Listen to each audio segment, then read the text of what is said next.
ನಮಸ್ಕಾರ ವೀಕ್ಷಕರೇ, ಪ್ರಖರ ಸುದ್ದಿಗೆ ಸ್ವಾಗತ. ತಾಲೂಕು ಕಾರ್ಯನಿರತ ಪತ್ರಕರ್ತರ ಸಂಘದಿಂದ ಸರಳವಾಗಿ ಪತ್ರಿಕಾ ದಿನಾಚರಣೆ ಆಚರಣೆ. ಸ್ಥಳೀಯ ಸಿದ್ಧಗಂಗಾ ಪ್ಯಾರಾಮೆಡಿಕಲ್ ಕಾಲೇಜಿನಲ್ಲಿ ನಡೆದ ಸರಳ ಸಮಾರಂಭದಲ್ಲಿ ಪತ್ರಿಕಾ ಸ್ವಾತಂತ್ರ್ಯ ಹೋರಾಟದಲ್ಲಿ ಪತ್ರಿಕಾ ಮಾಧ್ಯಮದ ಪಾತ್ರ ಎಂಬ ವಿಷಯದ ಕುರಿತು ವಿಶೇಷ ಉಪನ್ಯಾಸ ಕಾರ್ಯಕ್ರಮವನ್ನು ರಾಜ್ಯ ಕಾರ್ಯನಿರತ ಪತ್ರಕರ್ತರ ಸಂಘದ ಜಿಲ್ಲಾ ಸಮಿತಿಯ ಸದಸ್ಯರಾದ ಡಿ.ಬಿ. ವಡವಡಗಿ ಅವರು ಮಾತನಾಡಿದರು. ಅಧ್ಯಕ್ಷರಾದ ಮುತ್ತು ವಡವಡಗಿ ಸಮಾರಂಭದ ಅಧ್ಯಕ್ಷತೆಯನ್ನು ವಹಿಸಿದ್ದರು. ಅದು ಮಾಹಿತಿ ಸಂವಹನದೊಳಗೆ ಬರುತ್ತೆ. ಅದನ್ನು ನಾವು ಪತ್ರಿಕೋದ್ಯಮದ ಭಾಗ ಅಂತಲೇ ಇಲ್ಲಿ ಪರಿಗಣಿಸ್ತೇವೆ. ಮಾಡಿದರೂ ಕೂಡ ಹೆಚ್ಚು ಮಾಹಿತಿಗಳನ್ನು ಸಂಗ್ರಹಿಸೋದಕ್ಕೆ ಉಪಯುಕ್ತ ಆಗಿರ್ತಕ್ಕಂಥ ಪತ್ರಿಕೆಗಳನ್ನು ಬಳಸ್ಕೋಬೇಕು. ಇಲ್ಲಿ ಇರ್ತಕ್ಕಂಥ ಈ ಚಿತ್ರಗಳು ಮೊದಲೆಲ್ಲ ಪ್ರಿಂಟ್ ಆಗಿ ಮ್ಯಾಗ್ಝಿನ್ನಲ್ಲಿ ಬರ್ತವೆ. ಮ್ಯಾಗ್ಝಿನ್ನಲ್ಲಿ ಬಂದು ಇತ್ತೀಚೆಗೆ ಸೋಷಿಯಲ್ ಮೀಡಿಯಾದಲ್ಲಿ ಅವೆಲ್ಲ ಇನ್ಕ್ಲೂಡ್ ಆಗಿ ಅದರ ಮುಖಾಂತರ ನೀವು ಅದನ್ನು ತಿಳ್ಕೊಳ್ಳೋದಕ್ಕೆ ಅವಕಾಶ ಆಗಿದೆ. ಇಲ್ಲಿ ಪ್ಯಾರಾಮೆಡಿಕಲ್ ವಿದ್ಯಾರ್ಥಿಗಳಿಗೆ ನಿಮಗೆ ಮುಖ್ಯವಾಗಿ ಬೇಕಾಗಿದ್ದು ಓದೋದು. ಪ್ರತಿನಿತ್ಯ ಪತ್ರಿಕೆಗಳನ್ನು ಓದ್ರಿ. ಪತ್ರಿಕೆಗಳಲ್ಲಿ ಹೊಸ ಹೊಸ ವಿಷಯಗಳು ಬರ್ತಾವೆ. ಇಲ್ಲಿ ಯಾವುದೋ ಒಂದು ವೈರಸ್ ಬಂತು ಅಂತ ಇಟ್ಕೊಳ್ರಿ. ನಿಮಗೆ ಇಲ್ಲಿ ಯಾರು ಹೇಳೋದಿಲ್ಲ. ಪತ್ರಿಕೆ ನೋಡಿದರೆ ತಕ್ಷಣ ನಿಮ್ಗೆ ಗೊತ್ತಾಗುತ್ತೆ ಯಾವ ವೈರಸ್ ಬಂದಿದೆ, ಆ ವೈರಸ್ ಗುಣಲಕ್ಷಣಗಳು ಏನು, ಆ ವೈರಸ್ ಹೆಂಗೆ ಕೆಲಸ ಮಾಡುತ್ತೆ, ಅದನ್ನು ಪತ್ತೆ ಹಚ್ಚೋದು ಹೆಂಗೆ, ಇವೆಲ್ಲ ಮಾಹಿತಿಗಳು ಸಿಗೋದು ನಿಮಗೆ ಪತ್ರಿಕೆಗಳಿಂದ ಮಾತ್ರ.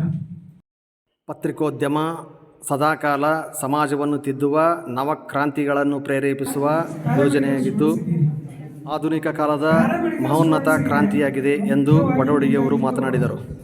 ಓದುವಿಕೆ, ತಿಳ್ಕೊಳ್ಳೋದು, ನೀವು ಎಷ್ಟು ಜಾಸ್ತಿ ತಿಳ್ಕೊಳ್ತೀರಿ ಅಷ್ಟು ಜಾಸ್ತಿ ಪರಿಣಾಮಕಾರಿಯಾಗಿ ನೀವು ನಿಮ್ಮ ಪ್ರಯೋಗಗಳನ್ನು ಮಾಡೋದಕ್ಕೆ ಸಾಧ್ಯ ಆಗುತ್ತೆ. ಹೆಚ್ಚಿನ ಮಾಹಿತಿ ನಿಮಗೆ ತಿಳಿದು ಬರಬೇಕು ಅಂತಂದರೆ ನೀವು ಪತ್ರಿಕೆಗಳಿಗೆ ಹೋಗಬೇಕಾಗುತ್ತೆ. ಇಲ್ಲಿ ಪತ್ರಿಕೆಗಳು ಅಂತಂದರೆ ಬರೀ ದಿನಪತ್ರಿಕೆಗಳು ಅಂತಲ್ಲ, ವಾರಪತ್ರಿಕೆಗಳು ಬರ್ತವೆ, ಪಾಕ್ಷಿಕ ಪತ್ರಿಕೆಗಳು ಬರ್ತವೆ, ಮಾಸಪತ್ರಿಕೆಗಳು ಬರ್ತವೆ, ಮ್ಯಾಗ್ಝಿನ್ಸ್ ಅಂತ ಕೂಡ ಬರ್ತವೆ. ನೀವು ನೋಡ್ತಾ ಇರ್ತೀರಿ ಸೈನ್ಸ್ ಮ್ಯಾಗ್ಝಿನ್ಸ್ ಅಂತ ಬರ್ತವೆ. ಸೈನ್ಸ್ ಮ್ಯಾಗ್ಝಿನ್ಸ್ ಕೂಡ ಪತ್ರಿಕೋದ್ಯಮದ ಒಂದು ಭಾಗ. ದೇಶದಲ್ಲಿ ವಿಶ್ವದಲ್ಲಿ ನಡೀತಕ್ಕಂಥ ಹೊಸ ಹೊಸ ಆವಿಷ್ಕಾರಗಳನ್ನು ತಿಳಿಸಿಕೊಡುವಂಥ ಕೆಲಸವನ್ನು ಆ ಮ್ಯಾಗ್ಝಿನ್ ಮಾಡ್ತವೆ. ನಿಮಗೆ ಇವೆಲ್ಲ ನೀವು ಫೋಟೋಗಳನ್ನು ನೋಡ್ತೀರಿ. ಇವೆಲ್ಲ ಈ ಎಲ್ಲ ಫೋಟೋಗಳು ಬಂದಿದ್ದು ಇಂಥ ಮ್ಯಾಗ್ಝಿನ್ಗಳಿಂದನೇ.